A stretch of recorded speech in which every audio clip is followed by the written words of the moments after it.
नमस्कार, good evening. मैं रमेश कुमार सिंह स्वागत करता हूं आपका आरोही क्लासेस पर।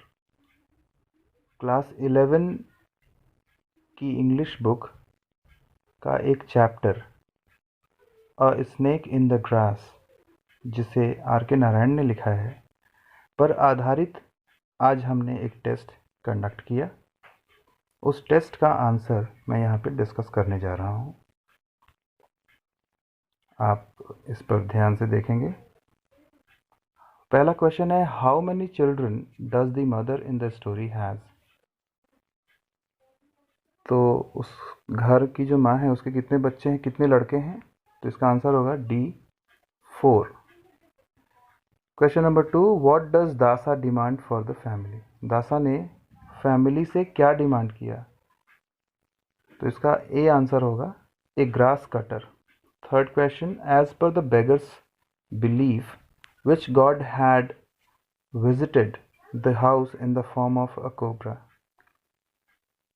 भिखारन के विश्वास के आधार पर कौन से भगवान ने घर में विजिट किया था कोबरा के रूप में?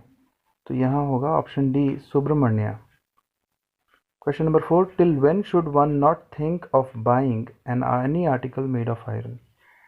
कब तक कोई लोहे के बने सामान को खरीदने का नहीं सोच सकता है? ये चैप्टर के हिसाब से हमें इसका आंसर देना है, तो इसका होगा द वॉर एंड। जिसने चैप्टर पढ़ा होगा वो अच्छे से समझ सकता है, क्योंकि इस तरह की बहस छिड़ी हुई थी पड़ोसियों और घर के लड़कों के बीच में। एनीवेज, आगे बढ़ते हैं। Question number 5, the beggar sent a snake charmer. Third option, C option, snake charmer. Beggar ने किसको भेजा? तो एक सपेरे को भेजा। Where had Dasa confined the cobra. Dasa ने कोबरा को कहाँ पकड़ कर रखा था? तो इसका बी ऑप्शन होगा the water pot. Question number 7, the author of the story a snake in the grass. Snake in the grass के ऑथर कौन है? तो option D R K Narayan. The story opens on. Story की शुरुआत कब होती है? तो ए सनी आफ्टरनून, यानी एक ऐसी दोपहरी जिसमें सूरज बहुत तेज था। Question number 9, I have worked it out 83 a day. मैंने इसका हिसाब लगा लिया एक दिन में 83, 83। That means every 20 minute someone is dying of cobra bite, यानी हर 20 मिनट पर कोई ना कोई कोबरा के दंश के कारण मर जाता है। हु सेड दिस, इसने ऐसा किसने कहा था?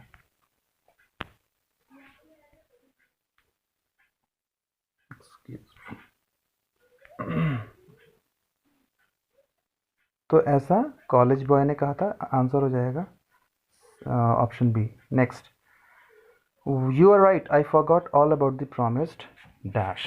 ये लाइन है चैप्टर में से उठाई गई है, इसे आपको पूरा करना है कि आप बिल्कुल सही कहते हैं, मैं तो बिल्कुल ही भूल गई थी प्रॉमिस्ड। उसके बाद क्या, ये मदर कहती है, तो इसमें होगा सी अभिषेकम।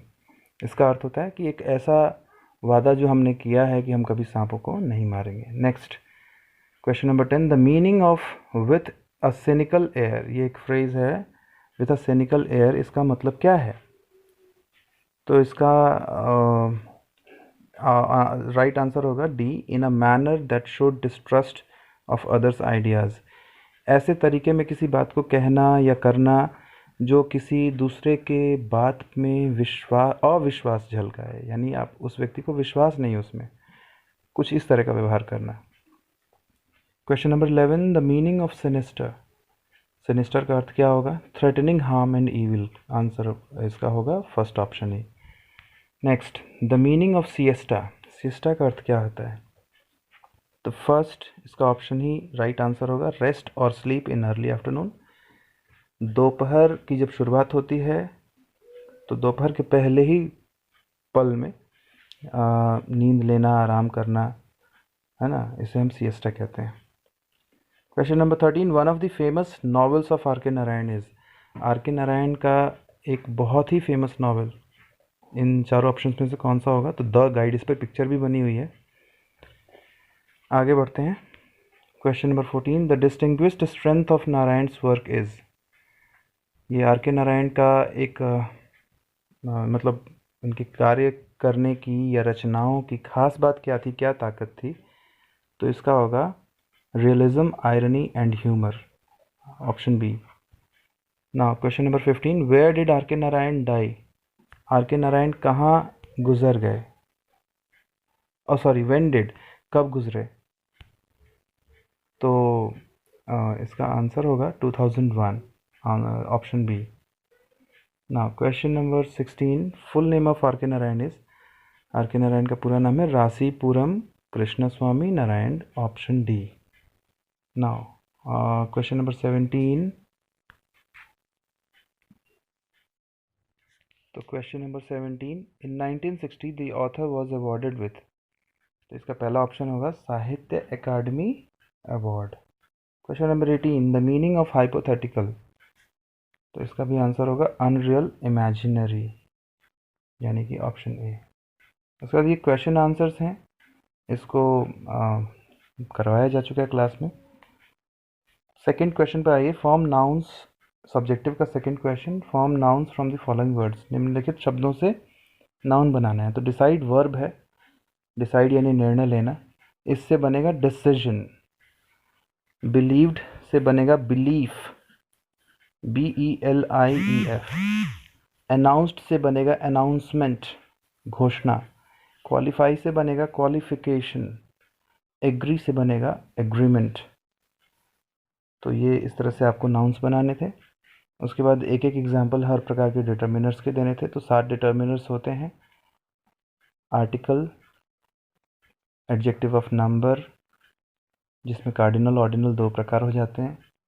Demonstrative adjectives, distributive adjectives, possessive adjectives, interrogative adjectives, quantifiers. ये आपके डिटर्मिनर्स के टाइप्स हुए, जिनके एक एक एग्जाम्पल आपको देने थे. तो ये क्लास में करवाया जा चुका है. बाकी विशेष चर्चा क्लास में होगी. और तब तक के लिए आप अपना ख्याल रखें. कोशिश करें कि ये क्वेश्चंस, ये टेस्ट्स आपके लिए ज़्यादा से ज़्यादा यूज़फुल हो पाएँ. और इसके लिए आपको कंटिन्यूटी, रेगुलरिटी बना के रखनी होगी. और रोज़ जो पढ़ाई होती है उसको घर पे ज़रूर पढ़ें. आप हमारे चैनल को ज़रूर सब्सक्राइब करें, ताकि नए नए जो वीडियोज़ या इस तरह के क्वेश्चंस हम डिस्कस करें वो आप तक पहुंच सके. Thank you. Good night.